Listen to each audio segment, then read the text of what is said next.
जय हिंद प्यारे मित्रों। मैं आज अपने इस क्लास में रेशियो एंड प्रपोर्शन का क्लास लेके आया हूँ। आगे देखिएगा, सभी बैच वाले बच्चे ध्यान दें।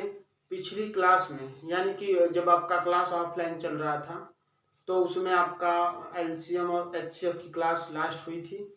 उसके बाद मैं आपको कंटिन्यू क्लास कर रहा हूँ रेशियो और प्रपोर्शन से। आप अपने मैथ के नोट्स में ही आगे इसके नोट्स नोट करते जाइएगा, ठीक है, कोई दिक्कत नहीं है।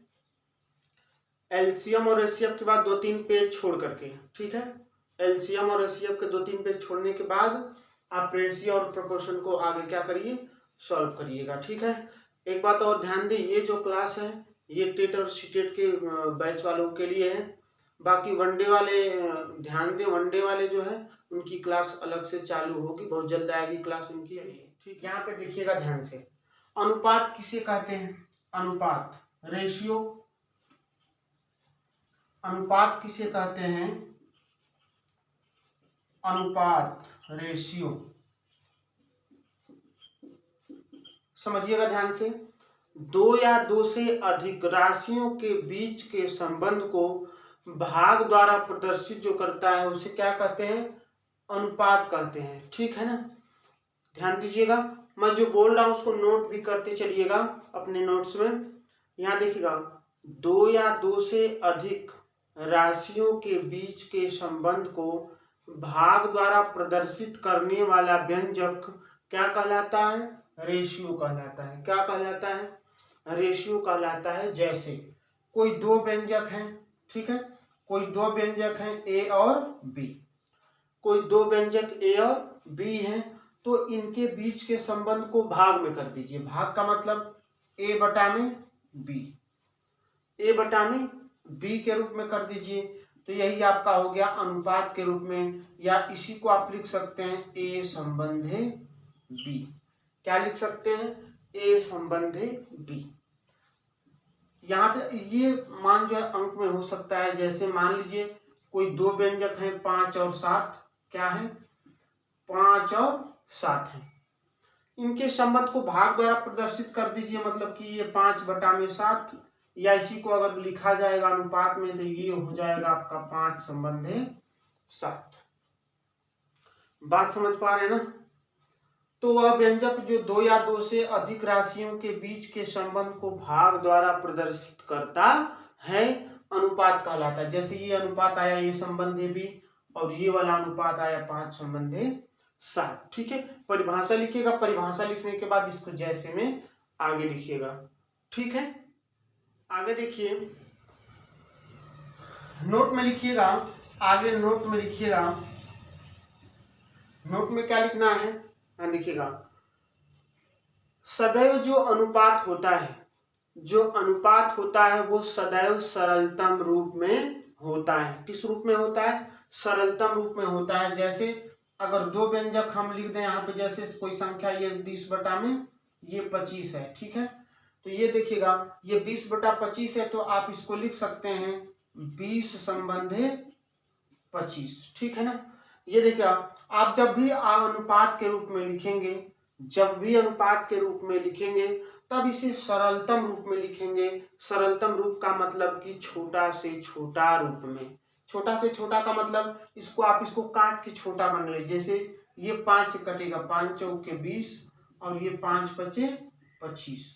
जब भी जो अनुपात होता है वो बिल्कुल सरलतम रूप में होता है, हमेशा छोटा से छोटा रूप में लिखा जाता है, ठीक है। जैसे ये हो गया, और हमने जैसे लिख दिया 16 बटा में 18, तो ये 16 बटे 18 को आप यहाँ पे 16 संबंधी 18 नहीं लिख सकते। इसको क्या करेंगे आप, 16 और 18 को क्या करिए, काट दीजिए, ठीक है। 16 और 18 को काटेंगे तो ये देखिएगा 2 8 16 और 2 9 18, ये जो अनुपात आएगा 8 संबंधे 9 आएगा, ठीक है। आगे देखिए,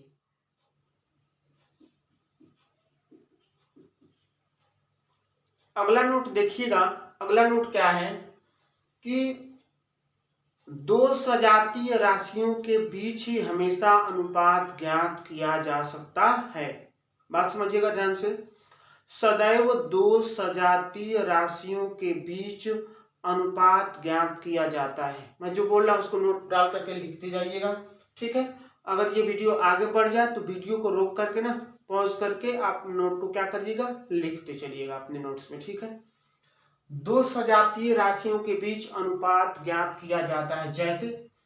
जैसे में देखिएगा, अगर हम कहें कि ये 10 सेंटीमीटर और यहाँ पे 20 मीटर, 20 मीटर, ये दोनों में अनुपात निकालिए, तो आप ऐसा नहीं करेंगे कि ये देखिएगा 10 से काटेंगे, ये एक संबंध है 2 हो जाएगा, ऐसा बिल्कुल नहीं होगा। क्यों नहीं होगा? क्योंकि ये जो दोनों राशियां हैं ये सजातीय नहीं है। सजातीय का मतलब एक जाति में, एक रूप में। जैसे कि ये तो सेंटीमीटर में है, ये तो सेंटीमीटर में है, लेकिन ये क्या है, मीटर में है, तो ऐसा बिल्कुल नहीं होगा।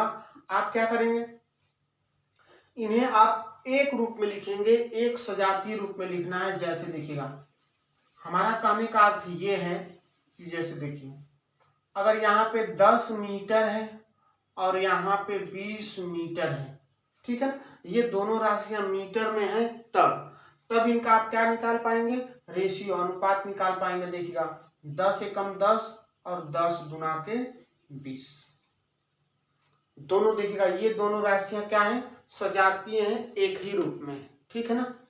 अब देखिएगा, अगर आगे आपको बात करें तो जैसे अगर यहाँ पे लिख दिया हुआ है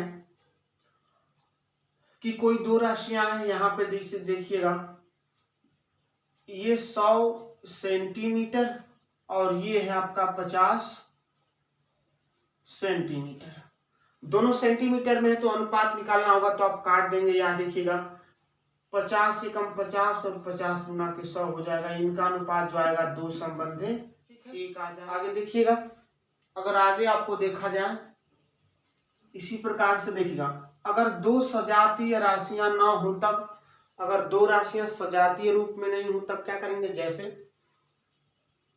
यहाँ पे देखिएगा, जैसे कोई राशि यहाँ पे मिल गई 20 मीटर और यहाँ पे कोई दूसरी राशि मिल गई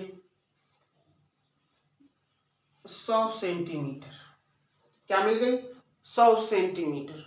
तो अब आप क्या करिएगा, अब यहाँ पे आपको इन दोनों राशियों को एक रूप में बदलना होगा, बदल करके तब अनुपात निकालेंगे। जैसे यहाँ देखिएगा, ये मीटर में है, ये सेंटीमीटर में है, तो इसको भी आप क्या करिए कि सेंटीमीटर में बदल दीजिए। यहाँ पे देखिएगा 1 मीटर, क्या 1 मीटर बराबर होता है 100 सेंटीमीटर, 1 मीटर बराबर 100 सेंटीमीटर, तो 20 मीटर बराबर, यहाँ देखिएगा तो 20 मीटर बराबर आप निकाल देंगे तो आ जाएगा कितना, 2000 सेंटीमीटर, ठीक है ना।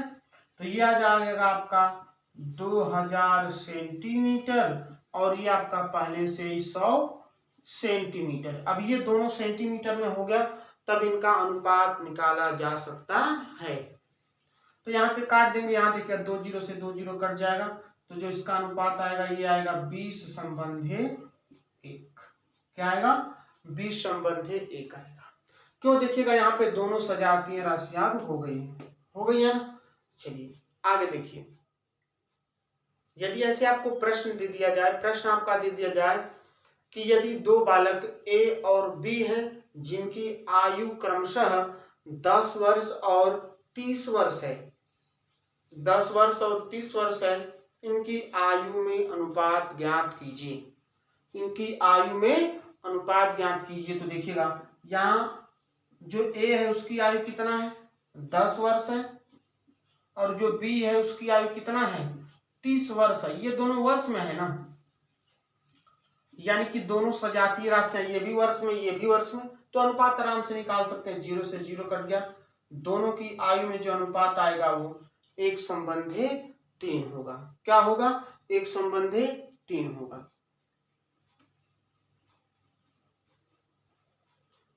अगर ऐसे कर दिया जाए कि राम और श्याम की आयु क्रमशः, राम और श्याम की आयु क्रमशः 12 महीना और 5 वर्ष है। कितना है, 5 वर्ष है। राम और श्याम कितना है, 5 वर्ष है।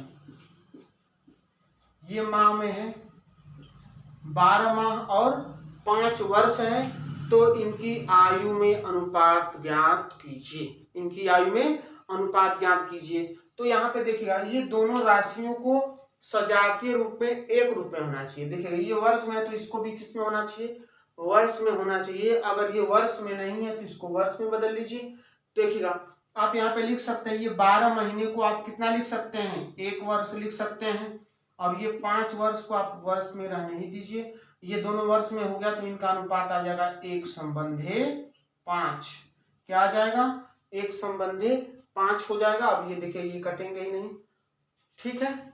तो इस प्रकार अगर दोनों राशियां अगर एक जाति में नहीं है तो उनको एक जाति में कर लेंगे, मतलब एक रूप में कर लेंगे, ठीक है। यहां देखिएगा संख्याओं का अनुपात ज्ञात होने पर उनका मान ज्ञात करना। देखिएगा अनुपात ज्ञात होने पर संख्याओं का मान ज्ञात करना, ठीक है। संख्याओं का मान ज्ञात करना या संख्याएं ज्ञात करना। जैसे देखिएगा अगर प्रश्न आपका प्रश्न आपका दिया हुआ है कि यदि दो संख्याएं एक संबंधित 3 के अनुपात में हैं और उनका योगफल, यदि उनका योगफल 416 है तो संख्याएं ज्ञात कीजिए।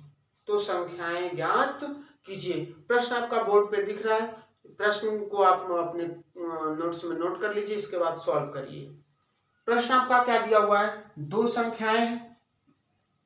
कितनी संख्याएं हैं, दो संख्याएं, इनमें अनुपात क्या है, 1/3।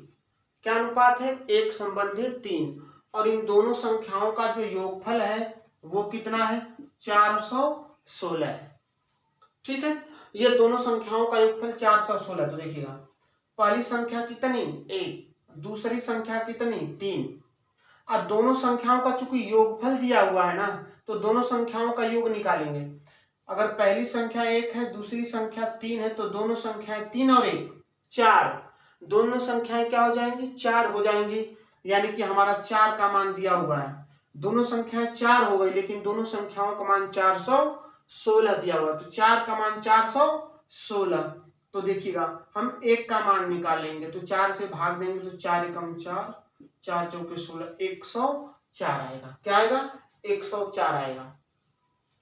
तो जब 1 का मान 104 आ गया तो देखिए इसी 104 का इसमें और इसमें क्या कर दीजिए, गुणा कर दीजिए 1 का मान निकाल करके। तो 104 का 1 में गुणा करेंगे तो 104 ही होगा, और 3 में जब गुणा करेंगे 104 का तो ये आ जाएगा 3 चौके 12 और 3 एकम 312। तो ये दोनों जो संख्याएं आएंगी वो क्या आएंगी, 104 और 312।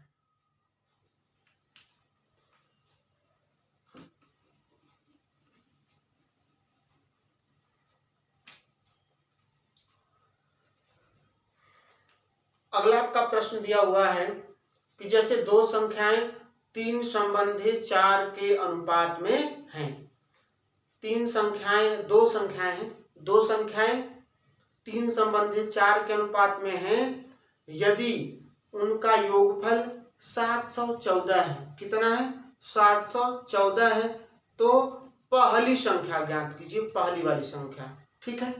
यहाँ देखिएगा प्रश्न को आप लिख लीजिए, इसके बाद मैं सॉल्व करवा देता हूं। यहाँ देखिएगा जो दो संख्याएं हैं वो किस अनुपात में है, दो संख्याएं किस अनुपात में है, दो संख्याएं 3 संबंधित 4 के अनुपात में, किस अनुपात में, 3 संबंधित 4 के अनुपात में है। और इनका जो योगफल है वो 714 है, 714।